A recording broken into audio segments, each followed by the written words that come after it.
To hype us up even further for UFC 257, we are joined by the president of the UFC, Dana White, all the way from Abu Dhabi. How you doing, Dana? Thanks so much for joining us. I'm awesome. Thanks for having me. Of course. Now, you guys have been holding fights on Fight Island since July, which is remarkable throughout a pandemic in itself. But I'm curious, how different is the buildup all week with a Conor McGregor fight happening on Saturday on Fight Island? It's been big, man. I mean, there's a lot of buzz and excitement, not just here, but all over the world. And this pay-per-view is trending to be massive. So, yeah, people are excited.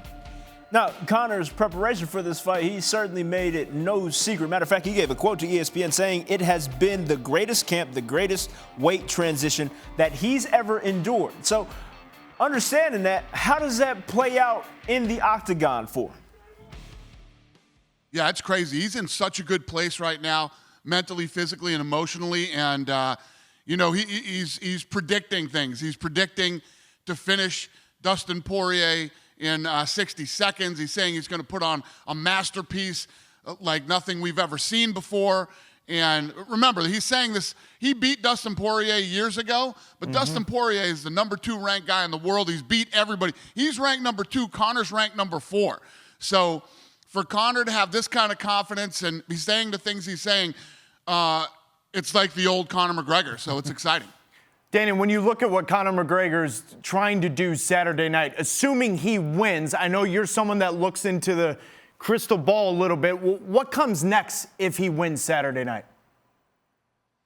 Listen, this division is on fire right now. It's popping. Charles Oliveira just beat Tony Ferguson. The co-main event is Dan Hooker and Michael Chandler.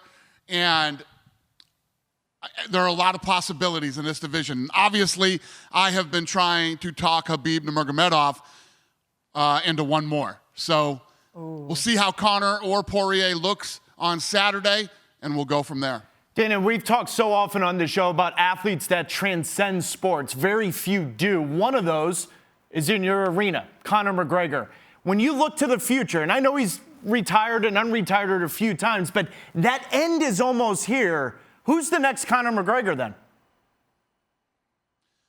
I don't know that yet, but they're out there. You know, throughout my entire career, people have always said, who's the next Chuck Liddell? Who's the next Anderson Silva? Who's the new Ronda Rousey? I mean, this is the question that I always get. I don't know, and there will never be Conor McGregor, but there will be another big superstar out there coming up the pipeline. Dana, you know who looked like a superstar on Saturday was Max Holloway. When you've now had a few days to digest what he did in that incredible fight, where do you rank that in your personal pantheon of fights that you have been a part of? That is a great question, and I'm really happy you asked me that because at the press conference over the weekend, they said, hey, do you think this is the greatest performance he's ever put on? I said, I think it's one of them. You know, it takes two to make a great fight, and obviously Calvin Kattar was a great, dance partner. He broke 8 records. Max Holloway himself in that fight broke 8 records, and the fight broke 5 records. So I'm completely changing my tune and saying, yes, this was the greatest performance he's ever had. And how about we get another like that this Saturday, UFC 257? You think it's possible? Yeah, I do. I think that, Poirier is not the same guy that fought the first time. This kid has been waiting for this opportunity to come back and beat Conor McGregor. And I just told you what McGregor's saying. How can that not be an incredible fight?